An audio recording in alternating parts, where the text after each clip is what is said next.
कितना बड़ा अत्याचार है कि सामने वाला ही सो रहा है। जब वो सो रहा था तो बुद्ध ने छू करके कहा कि भाई सो रहे हो? नहीं नहीं नहीं तो गुरुजी नहीं सो रहा। कोई बात नहीं, फिर से प्रवचन आरंभ। किसान को फिर नींद आ गई। पूछा जाग नींद रहे हो? आई तो बुद्ध ने छुआ और कहा कि सो रहे हो?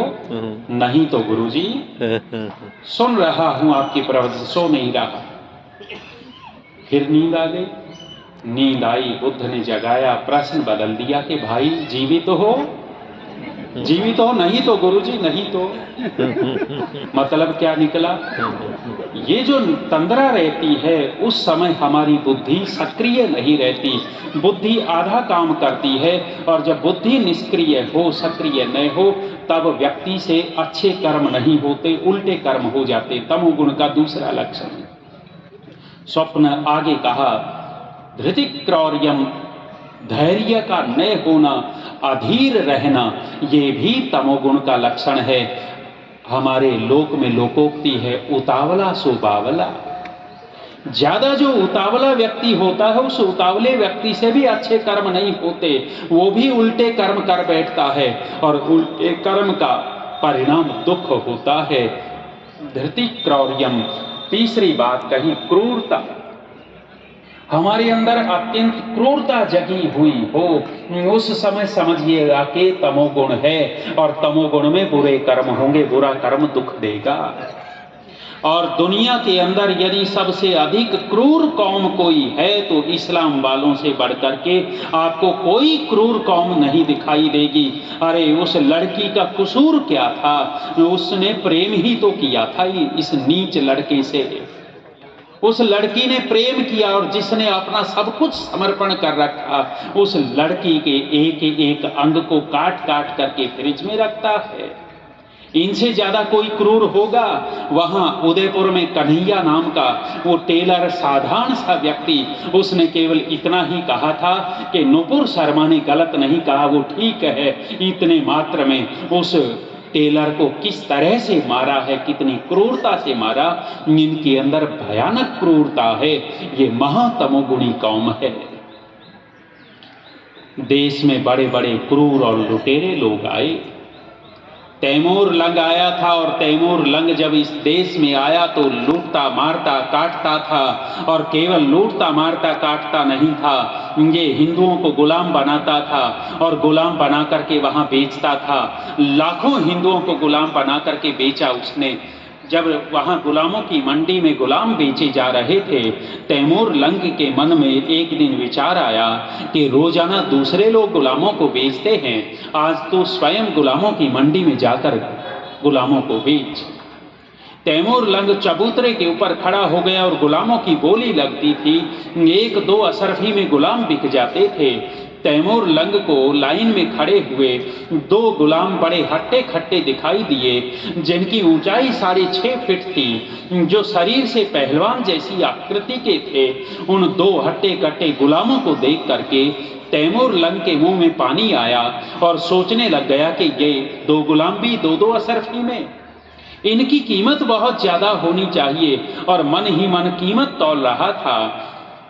अचानक भीड़ में दर्शकों की एक अहमदी नाम का व्यक्ति खड़ा था। तैमूर ने अहमदी को आगे बुलाया। अहमदी भीड़ को चीरता हुआ आगे खड़ा हो गया। तैमूर लंग कहता है कि अहमदी तू बुद्धिमान बहुत है, तू बता कि इन दो गुलामों की कीमत क्या होनी चाहिए। अहमदी कहने लग गया कि तैमूर तू इनको बेचना चाहता है तो मेरी नजरों में इन गुलामों की कीमत 25-25 असरफी है। तैमूर लंग उछल पड़ा। जहां गुलाम दो असरफी में बिकते थे, यहां 25-25 असरफियां बताई। कहने लग गया कि अहमदी तू वास्तव में बुद्धिमान है। 25 असरफी की बोली लगी तो तुरंत उन दो गुलामों को खरीद लिया। थोड़ी देर के बाद तैमूर लंग के मन में एक विचार और आया। सोचने लग गया कि यदि तू स्वयं इन गुलामों की मंडी में बिकने लगे तो तेरी कीमत क्या। तैमूर लंग ने अहमदी से पूछा कि अहमदी, यदि मैं ही इन गुलामों की मंडी में बिकने लगूं तो तेरी नजरों में मेरी कीमत क्या होगी। अहमदी निर्भीक होकर के कहता है कि तैमूर अपनी कीमत मेरे से मत पूछ, किसी चापलूस से पूछ ले। कोई चापलूस तेरे को बता देगा, मेरे से न पूछ। अहमदी जब ये कहने लग गया तो लंग कहता है कि अहमदी हम तेरे से ही पूछते हैं, तू बता मेरी कीमत क्या। अहमदी कहने लग गया कि तैमूर यदि तू अभी वर्तमान में यहाँ बिकना चाहता है तो मेरी नजरों में तेरी कीमत 5 अशरफी। 5 अशरफी सुन करके तैमूर लंग क्रोध में आ गया और क्रोध में आकर के कहता है कि अहमदी तेरा दिमाग तो ठिकाने है, अरे साधारण गुलामों की कीमत 25 अशरफी और देश के बादशाह की कीमत 5 अशरफी। और कहने लग गया कि अहमदी देख मेरी ओर देख करके देख कि मेरे कंधे के ऊपर जो अंगोछा पड़ा हुआ है ये अंगोछा ही 5 अशरफी का है और तूने टोटल कीमत मेरी 5 अशरफी लगाई। अहमदी फिर निर्भीक होकर के कहता है कि तैमूर मैंने ये 5 अशरफी कीमत भी इसलिए तेरी लगाई क्योंकि मैंने तेरा अंगूछा देख लिया था, और यदि तू मेरी नजरों से अपनी कीमत पूछना चाहता है तो मेरी नजरों में तेरी कीमत 1 कौड़ी की भी नहीं है, 1 कौड़ी की भी। इतना कहना था कि तैमूर लंग का हाथ अपनी तलवार की मूठ पर चला गया और आधी तलवार निकाल ही ली थी। सोचता था गर्दन काट करके फेंक दूं, लेकिन पब्लिक खड़ी थी, भीड़ में काट नहीं सकता था। तलवार अंदर की और अहमदी से पूछता है कि अहमदी क्रोध तो इतना आ रहा है कि तेरी गर्दन धड़ से अलग कर दूं, लेकिन मैं तेरे से पूछना चाहता हूं कि तेरी नजरों में मेरी कीमत 1 कौड़ी की भी क्यों नहीं है। उस समय अहमदी कहता है कि तैमूर तू मुझे छोड़ेगा तो नहीं, गुपछुप पीछे से छिप करके मारेगा, लेकिन मैं तेरे को बताऊं कि तेरी कीमत क्यों नहीं 1 कौड़ी की भी। उस समय अहमदी कहते हैं कि तैमूर कीमती व्यक्ति दयालु होता है, कीमती व्यक्ति परोपकारी होता है, कीमती व्यक्ति दूसरों की सहायता करने वाला होता है, और तू अपनी कीमत पूछता है। महाक्रूर व्यक्ति लाखों लोगों को तलवार से काटता है और इनको गुलाम बना करके यहाँ बेचता है। तेरे जैसे क्रूर व्यक्ति की कीमत पूछता है, इसलिए तेरी कीमत 1 कौड़ी की भी नहीं है। सज्जनों माताओं, जो क्रूर व्यक्ति है उसकी कीमत दुनिया में 1 कौड़ी की भी नहीं हुआ करती है। वो कीमती व्यक्ति तो दयालु होता है। अपने मन में दया होगी तो समझो कि तमोगुण को हटा रखा है। तमोगुण में व्यक्ति नीच कर्म, जघन्य कर्म किया करता है। हम जो दुखी होते हैं, दुख जब भी आए अपने दुख का कारण किसी दूसरे को या परमात्मा को मत मानिएगा। किसको मानना है?